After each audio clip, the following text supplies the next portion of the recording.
such an asshole.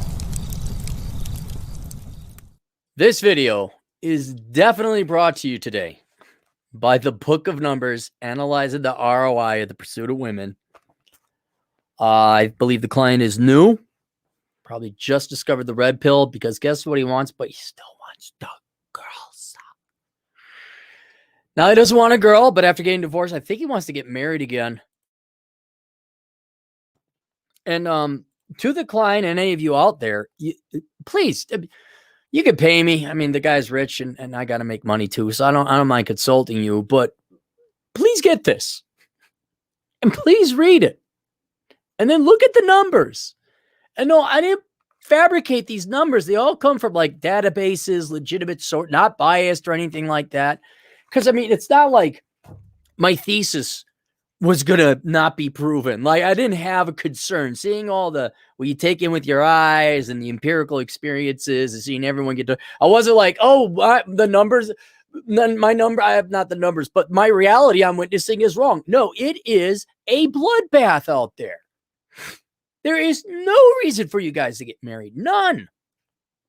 And what you're experiencing is very real. It's not just you. This is a nationwide, if not we could say cultural, civilization-wide phenomenon. And I know genetics and biology scream you, get the girls, get the girls, get the girls. Half of you had your arm blown off and a leg blown off in the first and second divorce. But I want the girls. I guess no matter how empirical and mathematical and realistic the numbers are in this book, it doesn't overcome genetics, biology, or emotion. But we're going to go through this again. This is one stubborn starfish that just doesn't want to be thrown back into the ocean. Aaron, I'm a 50-year-old successful tech entrepreneur that divorced 10 years ago. She stepped out on me while she was negotiating a 7-figure post-prenup agreement, and we settled for a smaller 7-figure sum. I am red-pilled now. I'm much wiser. Are you? Are you red-pilled? Really? I was retired twice over, private jet set, but the retirement at this age lasts all of 2 weeks before I have to start building something. I totally agree. I understand you're an entrepreneur, highly successful, highly intelligent, and you just can't sit and do nothing. It doesn't work that way. I have a new company. I've raised capital from investors. Out of curiosity, I got to know this. Maybe you can email later, but I've always seen this happen where the guy will get destroyed in divorce, have everything taken away, and then the women just piss that money. You could give her literally, you gave her $1 million figure plus. Did she piss it away? Like, is it like just all gone? And then because entrepreneurial guys, business are always industrious and entrepreneurial, 9 out of 10 times they go off and start something else. And it's like the money was almost never missing to begin with. Oh, sure, times might have been tight, but I know one guy, multimillionaire, can't say what industry, but multimillionaire, great guy. Italian, like, hey, bibbity bobbity bobbity boo. And his wife took him for half, multiple millions of dollars. And he still has his money. And I'm wondering if she just pissed hers all away on handbags. Bags of handbags. That's the pinnacle achievement of women now. Handbags. I have an agent in the field who promised to do a friend for a female friend. Store things. And there's bags of handbags. And the gal she's helping out is Poe. Now, I don't know what you do with garbage bags of handbags, but you go with bankruptcy. Like, should just one more thing, ma'am, ladies of America. What is your life really if the goal in life is to get a bunch of handbags? Just one more question. Really, what is that? Handbags? Handbags! Lots of handbags. Forget spending time with the children. Oh, no. Forget, I mean, I'll even go with a career or starting a business. I'm okay, yeah, or an education even, like a legitimate one, not your liberal arts social sciences. Handbags. Hand effing bags. Boy, that addiction to be queen bee among your social circle that all wants to stab you in the back with stilettos, not the shoes. I'm talking the knife. That's got to be a really horrifically pointless and worthless life. Handbags to impress people who hate your guts. Handbags. See, but it's got a logo. It's got the little logo. That way you know it's special. Handbags. All right, that's not why we're here. New company. All right. I have been known to be a fan of strippers. All right. This isn't your question. We're going to stop right here. Stop that. Stop that. Stop going to strip. Now, look, I'm all for going to a strip club if they serve food and there's cocktails and you don't have to like pay or kind of like there's a place called the Lamplighter in the Twin Cities. I love the Lamplighter because you don't pay a cover. You could tip the girls if you want. You can get a burger and a drink or whatever, and there's not someone constantly hounding you. Of course, the girls are not exactly the highest. Then you go to the other one, I guess it would be the premier one in the Twin Cities called King of Diamonds. And if you're not spending money or buying drinks, they're throwing you out. It's like, okay, all right. But it doesn't matter what's the Lamplighter, King of Diamonds, right? Do not waste your money on strip. That's the dumbest. That is literally you should pay me $10,000 to give you that advice and you'll still come out ahead. Why are you torturing yourself? You're not getting any play. And prostitution for all points and purposes is legal now. Why don't you take a fraction of that money and go get yourself a seeking arrangement girl? Why don't you fly to Vegas, drive out to Pahrump and get yourself one of the Bunny Ranch girls? Why are you torturing yourself with strippers? That money, look, here's an idea, Mr. Rich Man. How about you take the money and donate it to a poor bachelor fund? Like, Atham could use some tuition assistance. Swallow Blue could use some rent help to get away from his nightmarish family. But no, you got to give it to Tiffany or Bambi or Becky, all ending with an I, or Cindy, I again, because she's got nice cans. I mean, and you can do what you want with your money. I just remember being poor and young and like, boy, it'd be nice to have some food. And I know we're not going to feed all the poor bachelors of the world, but you could be doing a lot better with that money. I don't mean morally better because ain't nothing how. You're just getting tortured. You're just getting blue balls. So either for God's sake, get yourself a proper prostitute, or if you're not going to do that, then give them. You want to give money to Atham? Send it to him. What do you spend on a stripper in a night? $100?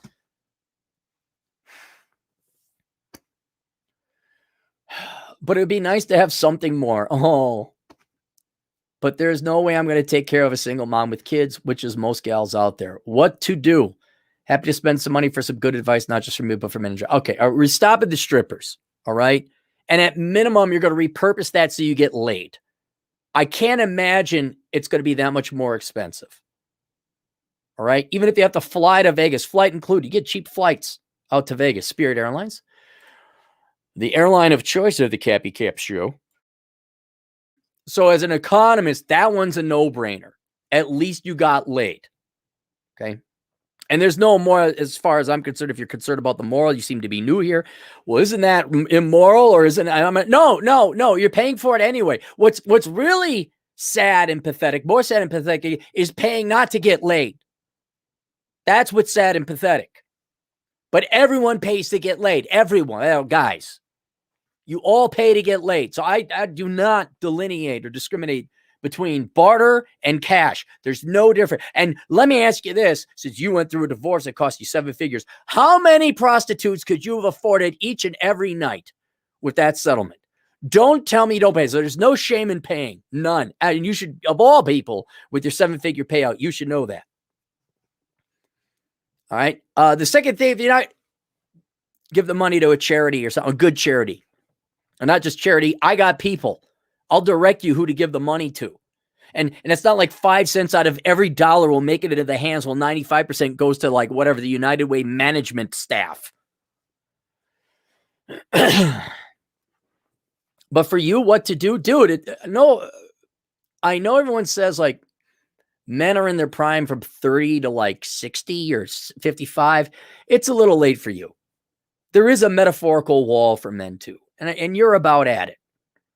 Now, could you date younger gals that are in their 30s? Certainly. Absolutely. But how many of them are not going to have kids? Very few. At least the good-looking ones. Very few. And this idea, like, maybe you're going to go find some young tail, some 25-year-old, maybe, but not likely. You're just frankly too old. And I know a lot of guys, at any age, as long as you make money. No. The girls, no, they're like, no, you're a little bit too old for me. I've had young gals like 18 years old, 19, 20. They just want to get married and have kids. They don't want to go to college. They're very traditional. And then I said, God, about the only people I got in mind are like Jack or TJ, and they're in their younger 30s. Like, oh, no, nothing over 30, which I can understand. So the 25-year-old, unless they're a gold digger, are not going to go after you. And if they don't have kids, no, you're delusional. What you want does not exist. Ask me how I know. Do you know now? One statistic. Let me see if I can't find it. Let me read it. This is why this book is so important. Percent of women that are marriageable. Chances. Chance of percent. Okay. 67. Let me go to 67. We're going to talk about what percentage of women between the ages of 18 to 35, which is what this book focuses on, because frankly, men aren't interested sexually in women after 35. Yes, girls, I know. You know this one girl who's 42 who's really hot. Yes, we got the memo. We know. I saw a tall Asian the other day and a skinny Samoan. All right? I don't need your exceptions. Spinster at 35 ratio, percent women willing to date, average show 5, income, turn of online dating. Oh, that's what girls willing to date guys. We're going to, just wait. I gotta, oh, here we go. I went to the wrong section. Let us go through the deal breaker method: mental illness, bodily mutilation, STDs, single moms. This variable is very simple. Men don't like raising other men's children. Men are generally repulsed by other men's genes. Men are also not kosher with being the number 2 guy in a woman's life, let alone playing second fiddle to some other guy's kids. And unless the woman was a widow, being a single mom is indicative of poor decision-making in the past. Admittedly, if you're an older man, which you are, you may not have the luxury to pine for, let alone hold out for, a childless woman. Over time, most women will have children, and with a 50% divorce rate, single moms are inevitably in every middle-aged man's life. But since this study focuses on younger men who are yet to be married, as well as young women who are not at menopause's door, it is perfectly reasonable and self-respecting to demand your future wife not have another man's kid. Unfortunately, what you want and what you're going to get are two different things, as nearly 40% of single women between the ages of 18 and 35 are single moms. 4 in 10.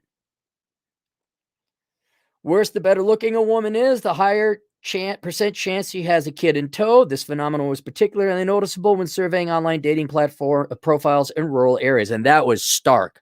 Like it was almost a 1.0 correlation coefficient. Because if it was a good looking girl in a rural area, single mom, almost a guarantee. The fact is, whether you like it or not, beautiful women attract handsome men, and the result is children. Sometimes these people stay married, sometimes they don't, sometimes they're never married at all. But the end result is the average young man, young, and you're not young, so it's worse for you. Today is looking in a dating pool where 4 in every 10 women have some other guy's kids. Boom. Thank you, Mr. Cleary. Well, you're welcome. Reading population. So what you'd like and what you're going to get are going to be two different things. Is there a statistical chance that you will find a girl who is pretty and attractive and doesn't have another man's child? Yes. Is there a chance she will also not be psychotic or laden with debt? Yeah, there's always a chance. But you're pushing delusional territory, right? There's a problem with delusion. If you live in a delusional world or operate off of delusional assumptions, especially important things, like your dating life or your career, you will ruin your life because that important thing in your life you'll never have success because you're operating from false premises. Like everyone who thinks they're poor because of somebody else, the white man, men in the patriarchy, oppression, the corporations, the system. No, it's you. You made bad choices. You're poor. Most people, not all, but most people are poor because of their own dumb mistakes. And until you critically assess that, and are no longer operating in a delusional world or operating off of a delusional or erroneous premise, all right, you're going to continue to fail in life. And you are setting yourself up for failure.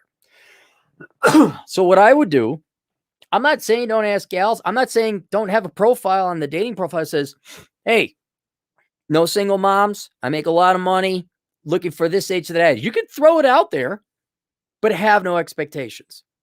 All right. So that's step number one. Step number two, if you really want to get married and you want to have a gal that doesn't have kids, you're going to probably have to go overseas and just essentially buy yourself a wife. All right. What do I mean by that? The green card seekers, people destitute and poverty, second and third world nations, which, by the way, come with their own host of problems. You bring the girl over here, they become Americanized, they divorce you. I have a friend who is now on, I think, his 5th Russian mail order, Ukrainian mail order bride. He doesn't effing learn. He wanted to get, I don't know why he wanted to get married a 5th time. Like, by this time, it's like, dude, just what? Why? All right. Even if you go like the Philippines, they expect you to send money back to the family. I know another guy, he's part, there's a lot of scams out there. This one I think is in Egypt where he's getting scammed out because he can't see his own wife. They married over the internet. Just the insane stupidity you guys have your heart and your balls lead you to. All right. So if you're really into, I need to have a hot wife and I like strippers and girls with big boobs and tight bodies. All right. Well, you're going to pay for it anyway. Cash or barter or through divorce. But if you're going to go overseas, don't bring them back here. Go live in wherever, Moldova. Go live in Thailand. Go live over there. But you might want to tune into Coach Red Pill. He did something about Eastern women. Like you're easy marks. They see you coming off the plane. They're like, oh yeah, me love you long time. And maybe you ought to like just not get married. Is that an idea? But you're saying I want to catch a prize trout. I say, well, at your age, one, there's not a lot of prize trout in this pond, and at your age, you're very unlikely to catch said prize trout. So you might want to try a different watering hole. The problem is this other pond or lake where you're going to hope to catch a prize, those trout have their own problems. And you don't bring that trout, put it in this pond. You don't bring it back to the domestic pond. Otherwise, the trout turns into the other trout. So that's not necessarily a solution either. There's no good solution here. I mean, here's the thing. After a while, you don't have any other options. You're old. Not old. I mean, you're only 4 years older than me, but you're old. And unless you're in amazing shape, that's about the only way I think you could maybe have a shot. You're not going to get it. You're just not. Which is why, again, I say go just pay for it. Just pay for the sex. But then finally, all right, here's another thing. Why do you want to get married again? Did you learn the first time? Are you lonely? Why would you do that? Why? And maybe it's your genetics and your desire. Maybe you're just human. Maybe you just want to fall in love. Maybe, come on, man, you've been on this planet half a century. Have you not gotten your humanity kicked out of you yet? Have you not seen the empirical evidence and data? I know we're all conditioned and programmed to want and desire, fall in love, pair bond. Men are human too.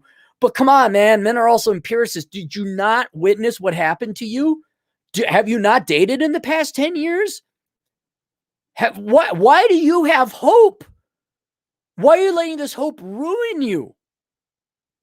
Why do you let it just lessen? Like, oh, it really would be? Well, yeah, it would be nice, but we're not going to get that now, are we? It's like here in South Dakota. We've had, well, not just all the West. It's been, I think, record temperatures, highs. And then we got all smoke all the time coming because Montana's farting their smoke on us. It has been the worst summer I've ever had in South Dakota. And I've had many.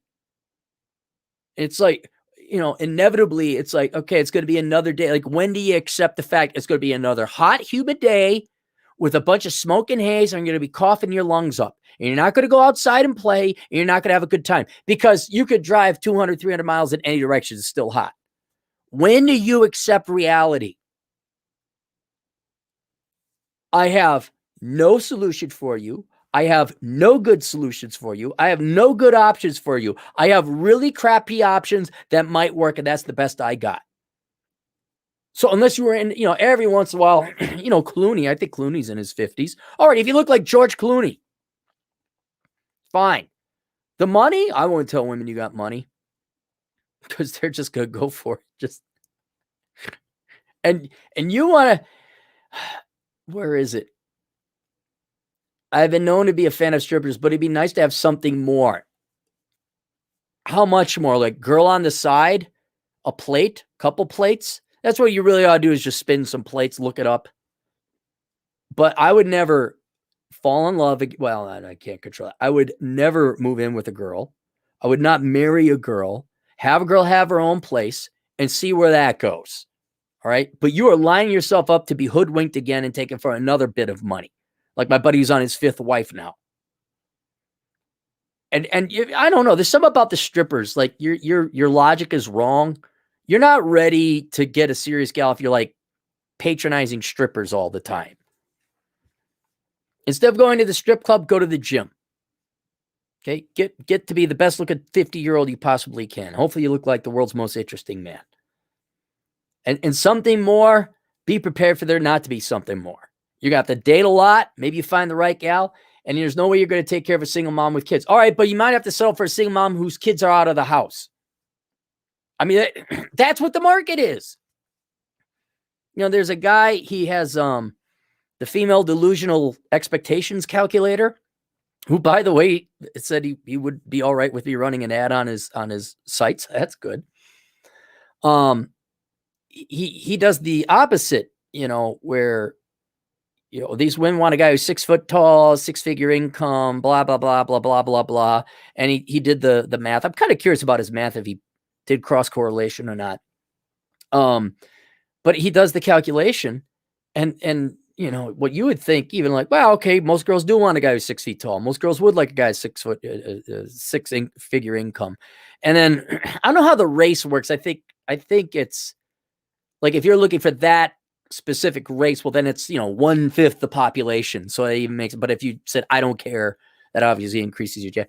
I threw a couple in for like, what would a gal want? And it was like, oh my gosh, there are so few men that meet those expectations or match those expectations. And now here's the same thing. Well, I'm 50. I want a girl that doesn't have kids, isn't a single mom, is 25, has tight ass, big boobs, but they got to be natural and no doubt. I mean, what you want really doesn't exist. And if she does exist, she is rapidly being conditioned to be the most insufferable, spoiled person with all the attention she's getting.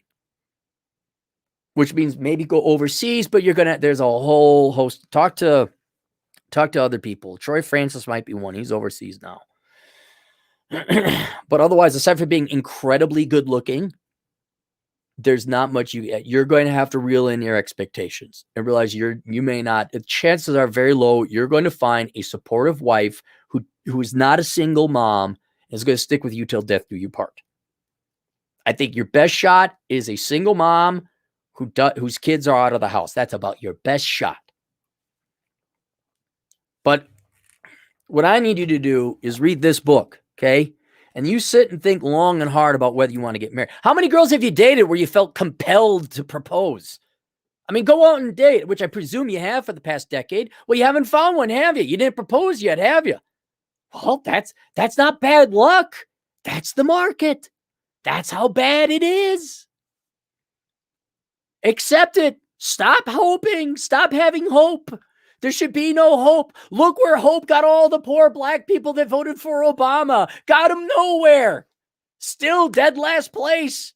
But truth and reality, if you read my book, The Black Man's Got Out of Poverty, but to show you a counter example, that's empiricism. That's reality. That's gotten more black men, because it's for black men, out of poverty than Obama ever got anyone else out of poverty. Why? Because hope don't work. It's not based in reality.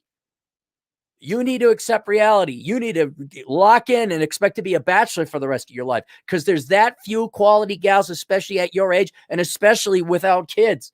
I just don't see it. I just don't. So read that book. All right. Let's go to the super chats if there are any. Got a couple here. Sadly, can't spend them on Pokeball. No Pokeball in South Dakota. The story of Aaron Clary. DB for 10 Canadian dollars. How would you start your life over at 35, assuming you have no job, no certification, recent education, barely any savings, and want to move out on your own? Is this enough to get its own video? No, not 10 Canadian dollars. No. And I would charge a lot more because you're 35 and living at home. I charge egregiously more. What I would do is join the military, because that's the last year you could join the military, at least in the United States. And then I'd have them pay for my education in a STEM field. That's what I would do. But 35, you're half dead, man. Start your life over, you're half dead. But I guess that's the position every millennial's in pretty much right now. You wasted all of your life up to 35. Do you want to salvage? Which is why I wrote, here it is, this book, How Not to Become a Millennial. If any millennials care to salvage the remaining 35, 40 years of their life, this is a great book to get. You would just have to, unfortunately, admit one thing, and that is you were wrong. You were wrong the entire time. Admittedly lied to, admittedly indoctrinated and propagandized to believe any degree is a good degree, and enabled to parents let you live at home. You could be on their health insurance till 26. But if your life sucked so far, make sure the second half doesn't suck. Pull a Tom Brady in whatever quarterback thing that was where he pulled it from behind. There you go. There's your $10 answer. Abel returns to Eden. $5. Keep preaching, brother Aaron. I truly believe you are doing the Lord's work. I'm not saving souls. I'm saving people's time on this planet. I'm being a good economist. I'm preaching to people that will listen and hopefully make changes in their lives. So frankly, they have a much easier, more successful and profitable life than I did, or would certainly have a more profitable life than they would have otherwise. So I'm doing good work. I don't know if I'm doing the Lord's work. I have almost all your books. I will hold thee in the light of Christ. No, not Christ. Trust me. I'm not Christ. I got a background. Trust me. I mean, it's not criminal. I mean, in a metaphorical sense, it is, but I am no saint.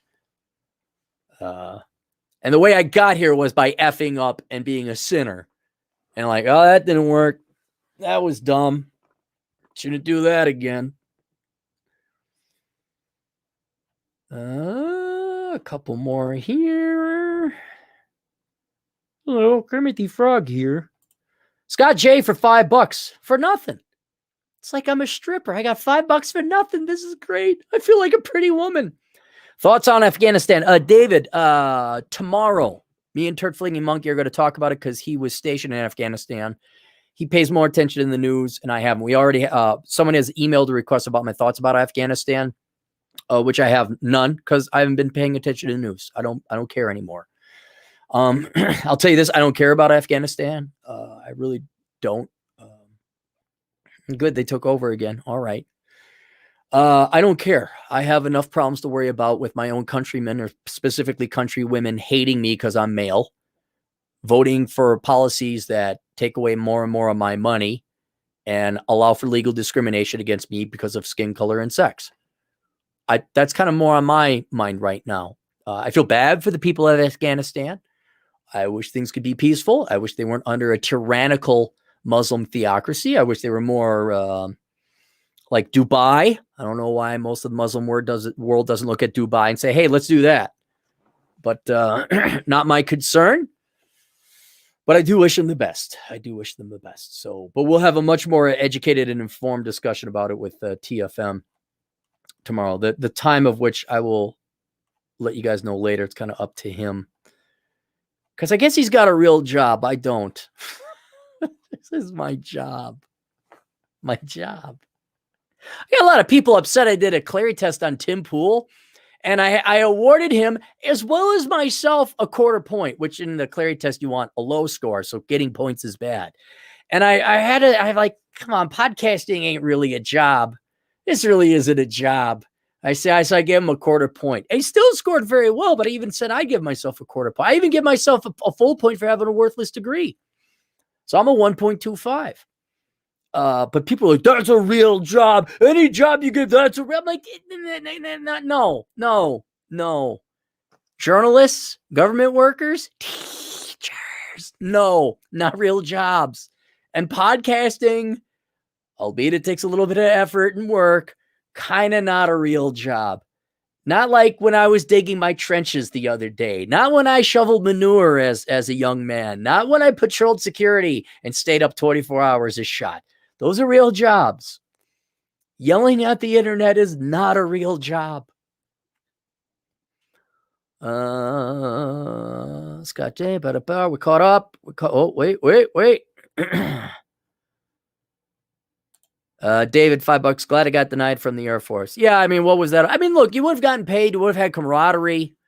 For all the military men and women who feel like they wasted their time, you didn't waste your time. You're part of the military. They said, go over there. You went and then you did it. That's not your concern whether things worked out or not. That's the generals and the multiple presidents we've had problem. That's the government's problem, not yours. So I don't think any of you should feel any shame or feel bad. Or why do we go over? It doesn't matter why you went. You get paid to go follow orders. That's one of the things that I like about the military is you don't have to think. You are alleviated of the responsibility. Go do X, charge that hill. Go and pacify that neighborhood. Go take out the terrorists in that building. Doesn't matter if it was, for democracy or not. And you didn't fail. You know who failed? The Afghani police force that we put in place. David, $5. I just got a job and I am saving up, moving out once I am 18. Good. That's good. Well, save your money, David. If you're 18 bucks, you don't need to be throwing me $5. Wait till you're rich and then you can donate lots of money later. All right. That's it. Questions, answers, assholeconsulting.com. See you guys later. Toodles.